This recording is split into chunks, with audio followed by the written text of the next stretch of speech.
بیوی کے لیے شوہر سے اور شوہر کے لیے بیوی سے اچھا کوئی دوست نہیں۔ واحد ایسا دوست جو بہترین مشورہ دے گا، کیونکہ جو بھی ہو اچھے اور برے حالات کا سامنا دونوں کو مل کر کرنا پڑتا ہے، اور یہی دوستی ہے۔ میاں بیوی کو ایک دوسرے پر اتنا بھروسہ ہونا چاہیے کہ بات بے بات صفائیاں نہ دینی پڑیں۔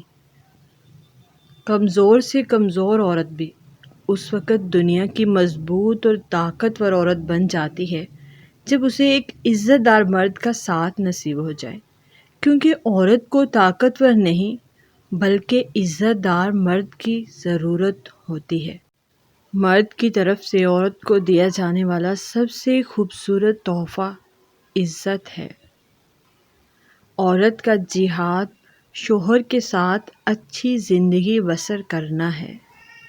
بیوی کو صرف بیوی نہ سمجھیں بلکہ ایک بہترین دوست، رفیق حیات بھی خیال کریں، پھر اس کے ساتھ تعلق بھی ایسا ہی رکھیں جیسا ایک مخلص دوست کے ساتھ رکھا جاتا ہے۔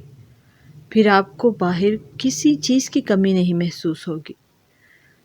سسرال میں اگر روٹی اچار سے بھی کھائی ہے تو میکے جا کر بتاؤ کہ گوشت سے کھائی ہے۔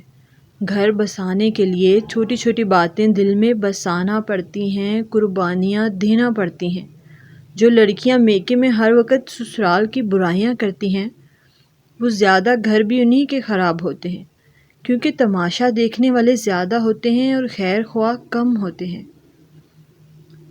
شوہر کے ماں باپ کی خدمت بیوی کے ذمہ نہیں ہے، لیکن بیوی سعادت سمجھتے ہوئے اگر ان کی خدمت سر انجام دیتی ہے تو رب کی طرف سے بیوی کو اتنا اجر اور صلہ ملتا ہے کہ اس کی آنے والی نسلیں بھی سنور جاتی ہیں۔ کہتے ہیں کہ کوئی ساس ماں نہیں بنتی، بتاؤ کیسے بنے؟ بہو بھی تو بیٹی نہیں بنتی نا۔ بات صرف لہجوں کی نرمی کی ہے، برداشت کی ہے اور تنزیہ لہجے کی ہے۔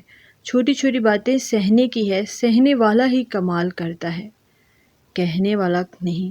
اپنی بیوی کو بیمار، کمزور اور بدصورت بنانے میں سب سے زیادہ ہاتھ شوہر کا ہوتا ہے۔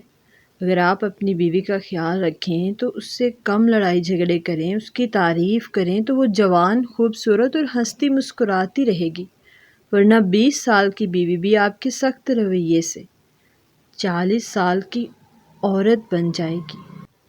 آدمی عورت کی عزت اس کے کردار یا اس کی خوبصورتی کی وجہ سے نہیں کرتا۔ مرد عورت کی عزت اپنے ظرف کے مطابق کرتا ہے۔ کم ظرف انسان کسی عورت کی بھی عزت نہیں کرتا، جبکہ ایک اعلیٰ ظرف انسان اس عورت کی بھی عزت کرتا ہے کہ جس کی معاشرے میں کوئی عزت ہی نہیں ہوتی۔ بہترین بیوی وہ ہے جو تمہاری موجودگی میں عورت اور تمہاری غیر موجودگی میں مرد بن جائے۔ حضرت معاویہ قشیری رضی اللہ تعالی عنہ نے رسول اللہ صلی اللہ علیہ وسلم سے پوچھا کہ ہماری بیویوں کا ہم پر کیا حق ہے؟ تو آپ سرکار صلی اللہ علیہ وسلم نے فرمایا کہ جب تم کھاؤ تو اسے بھی کھلاؤ، جب تم پہنو تو اسے بھی پہناؤ، اور اس کے چہرے پر مت مارو، نہ اسے بدصورت کہو، اور اس سے گھر کے علاوہ کہیں علیحدگی اختیار نہ کرو۔ جن میاں بیوی نے کبھی بھی ایک دوسرے سے زبان سے محبت کا اظہار نہ کیا ہو، وہ بھی جب کہیں باہر سے گھر آتے ہیں، شوہر کو بیوی یا بیوی کو شوہر نظر نہ آئے تو ان کی نظریں پورے گھر میں اپنے ہم سفر کو ایک بار دیکھنے کے لیے ضرور گھومتی ہیں۔ یہ دل میں چھپی ہوئی محبت ہوتی ہے، اگرچہ اس محبت کا کبھی اظہار بھی نہ کیا گیا ہو۔